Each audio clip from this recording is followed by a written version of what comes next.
आप ये बात तो जानते ही हैं कि एक क्वाड्रिक पॉलिनोमियल पैराबोला को रिप्रेजेंट करता है।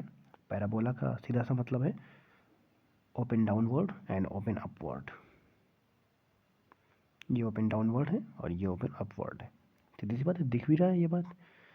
यहाँ मैं आपको पूरे पैराबोला के बारे में नहीं बता रहा हूँ, मैं सिर्फ और सिर्फ आपको क्वाड्रिक पॉलिनोमियल के बारे में बता रहा हूँ। सो क्वाड्रिक पॉलिनोमियल आपके 2 टाइप के ग्राफ को रिप्रेजेंट कर सकते हैं। अब यहाँ पे डिपेंड करता है एक्स एक्सिस कहाँ होगा, इसके अकॉर्डिंग से कई ग्राफ बन सकते हैं। एक्स एक्सिस हो सकता है इसको इंटरसेक्ट कर दे, या हो सकता है कि एक्स एक्सिस इंटरसेक्ट ना भी करे, या हो सकता है एक्स एक्सिस यहाँ पर टेंजेंट की तरह टच करके निकल जाए। तीनों केसेस यहाँ पॉसिबल है। सेम वही केसेस सेकेंड फिगर में भी पॉसिबल है। तो दोनों ही तरह से 3 केसेस पॉसिबल है दोनों सिचुएशन में। हम एक के बारे में बात करेंगे, दूसरी आप खुद समझ लीजिएगा।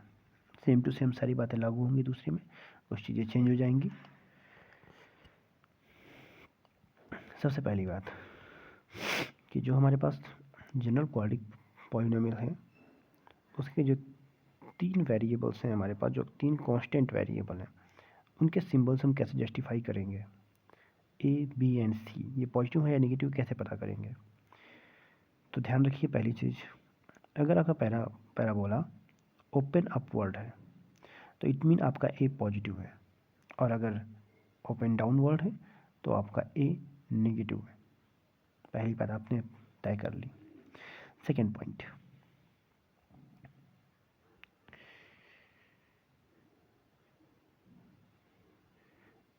ये आपके पास एक्स एक्सिस वाई एक्सिस और ये आपके पास एक पैराबोला, ये 2 पॉइंट पे इंटरसेक्ट कर रहा है।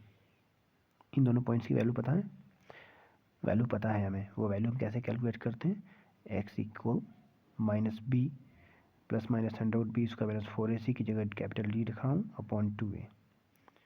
इस फॉर्मूले से हम एक्स की दोनों वैल्यूज को कैलकुलेट कर सकते हैं। तो वैल्यू जानी प्लस माइनस के साथ, एक्स की वैल्यू यहाँ होगी minus b plus d upon 2a और इस जगह होगी minus b minus d upon 2a।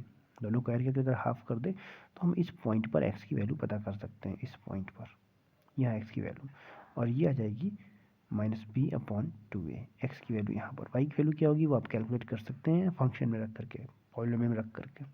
वो मुझे ज़रूरत नहीं है, उसकी आवश्यकता नहीं। ये जो एक्स की ये वैल्यू हमने कैलकुलेट की है, यही हमारी हेल्प करेगा बी की सिंबल जानने में कि बी का सिंबल है क्या। देखते हैं कैसे।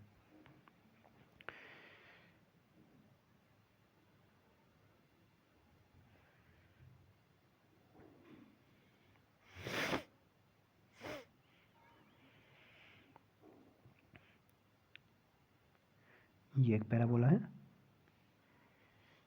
एक पैराबोला ये है,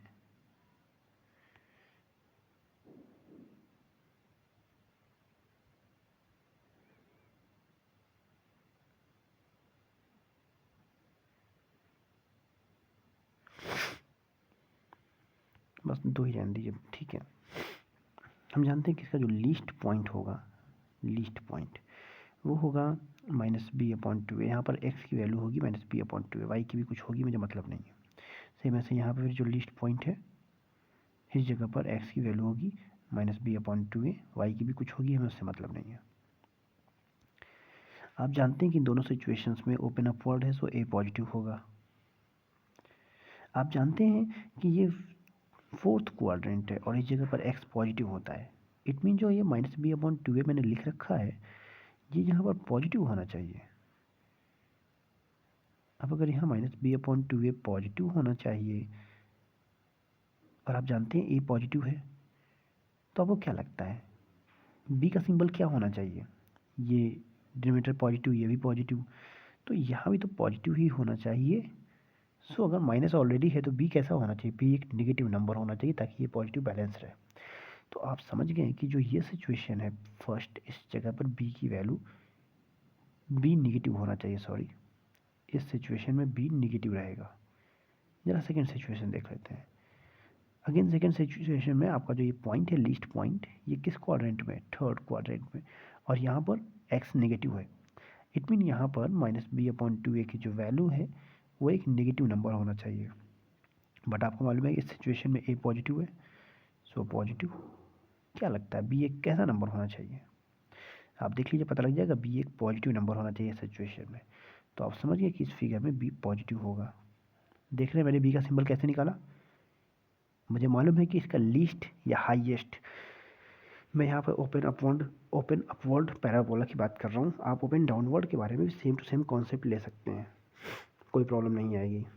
मैं कहना चाहता हूँ कि अगर आपने पैराबोला ये वाला कंसीडर किया हुआ है देन नो प्रॉब्लम, ये आपका हाईएस्ट पॉइंट है और इस जगह पर एक्स की वैल्यू क्या होगी, सेम टू सेम -b/2 है। वाई की भी कुछ होगी, हमें मतलब नहीं है। आप देख रहे हैं ये फर्स्ट क्वाड्रेंट है। पहली बात तो यहाँ ए नेगेटिव होगा क्योंकि ओपन डाउनवर्ड है। यहाँ पर हाईएस्ट पॉइंट जो है वहाँ पर एक्स की वैल्यू पता है मुझे, और फर्स्ट क्वाड्रेंट होने की वजह से इस जगह पर एक्स की वैल्यू असल में पॉजिटिव होनी चाहिए। सो -b/2 की एक पॉजिटिव नंबर होना चाहिए, बट ए नेगेटिव है। अब ए नेगेटिव है तो यहाँ पे नेगेटिव होना चाहिए। अब ये नेगेटिव है तो इस हिसाब से बी की वैल्यू क्या होनी चाहिए, आप खुद चेक कर लीजिए। बी की वैल्यू यहाँ पर पॉजिटिव होनी चाहिए, मीन्स इस सिचुएशन में बी पॉजिटिव रहेगा। देख रहे हैं आप, सेम कॉन्सेप्ट से हम चेक कर पा रहे हैं कि बी पॉजिटिव है या नेगेटिव। आप कहेंगे ए कैलकुलेट करना बहुत आसान है, बस सोचना है अपवर्ड है तो पॉजिटिव, डाउनवर्ड है तो नेगेटिव। बट बी थोड़ा सा कठिन है, बहुत कठिन नहीं है, केवल ए की वैल्यू पुट करनी है, एक्स पे ध्यान देना है, पता लग जाएगा बी का नेचर पॉजिटिव है नेगेटिव। अब बात कर लेते हैं सी के बारे में। ये रहा आपके पास एक क्वाड्रिक पॉलिनोमियल। आप अगर देखेंगे तो पाएंगे कि ये कहीं ना कहीं वाई एक्सिस को कट कर रहा है। सोच के बताइए, जहाँ पर ये वाई एक्सिस को कट कर रहा है इस जगह पर क्या चीज़ आपको अच्छे से पता है। इस जगह पर आप एक चीज़ के बारे में श्योर हैं कि एक्स की वैल्यू यहाँ पर 0 होगी। इस पॉइंट का कोऑर्डिनेट 0, समथिंग होगा। आप देख लीजिए एक्स की वैल्यू यहाँ पर 0 आ रही है, वाई की वैल्यू कुछ ना कुछ होगी। अच्छा, आपके पॉलिनोमियल है क्या? पॉलिनोमियल है आपके पास Y equal ax² plus bx plus c, और आपको y की वैल्यू निकालनी है इस पॉइंट पर। तो इस पॉइंट पर x की वैल्यू क्या है, 0 है। x की वैल्यू 0 रखते ही यहाँ पर क्या हो जाएगा, first part 0, second part 0, third part बच गया। यानी इस सिचुएशन में y की वैल्यू हो जाएगी c, यानी कि इस जगह पर c आएगा। तो आपको क्या लगता है इस फिगर में c क्या होना चाहिए? इस फिगर में c एक नेगेटिव नंबर है क्योंकि c इस डिस्टेंस को रिप्रेजेंट कर रहा है। तो हमने ये जाना कि जो c होगा वो क्या होगा, c होगा इंटरसेप्शन पार्ट, y एक्सिस का इंटरसेप्शन पार्ट। y एक्सिस के कितने पार्ट को ओरिजिन से कट किया गया है, बस इतनी सी बात है। तो अब पूरी बात को समराइज कर लेते हैं। फर्स्ट पॉइंट, अगर आपका पैराबोला डाउनवर्ड ओपन है तो ए नेगेटिव, और अगर अपवर्ड ओपन है तो ए पॉजिटिव। नेक्स्ट पॉइंट, आपका पैराबोला वाई एक्सिस को जितनी डिस्टेंस पे कट करता है यही आपका होता है सी। अगर इस तरीके से पैराबोला जा रहा है तो इस समय सी ये है। तो सी नेगेटिव है या पॉजिटिव ये आप देख के पता लगा सकते हैं। थर्ड पॉइंट बी के बारे में, वो थोड़ा सा जटिल है। बी के लिए आपको ध्यान रखना होगा, पैराबोला के पास ओपन डाउनवर्ड हो या ओपन अपवर्ड हो फ़र्क नहीं पड़ता। दोनों सिचुएशन में जो इसका हाईएस्ट या लोवेस्ट यानी एक्सट्रीम पॉइंट होगा, आप ध्यान दीजिए इस सिचुएशन में हाईएस्ट पॉइंट नहीं पता कर सकते हैं क्योंकि ये अपने आप बढ़ता चला जा रहा था। हाईएस्ट पॉइंट कहाँ है मुझे मालूम ही नहीं, बट ये इससे नीचे नहीं जा सकता। सो ये लीस्ट पॉइंट श्योर है यहाँ पर, और इस फर्स्ट केस में हाईएस्ट पॉइंट श्योर है क्योंकि लिस्ट में ये कहाँ तक जाएगा पता नहीं। सो ये दोनों एक्सट्रीम पॉइंट्स जो हैं, इन दोनों एक्सट्रीम पॉइंट्स पर एक्स की वैल्यू हमें श्योर है -b/2a।